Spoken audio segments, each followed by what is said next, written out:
Hello and thank you for continuing this course. In this lecture I wanted to make a brief introduction into how we'll perform the deep learning.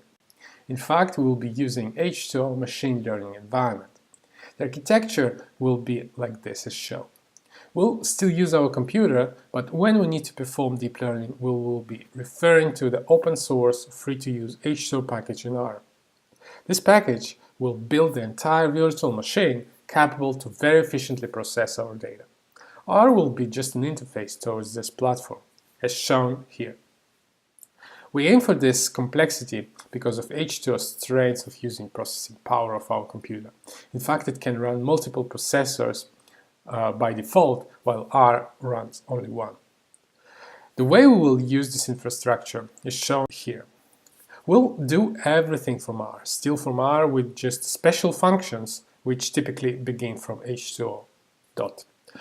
When needed, we will start this Java virtual machine and typically we will send all the data to that virtual machine and run specific function to perform data manipulation, training of deep learning model and so on. And obviously, once these calculations are ready, we can retrieve the results back for the further usage.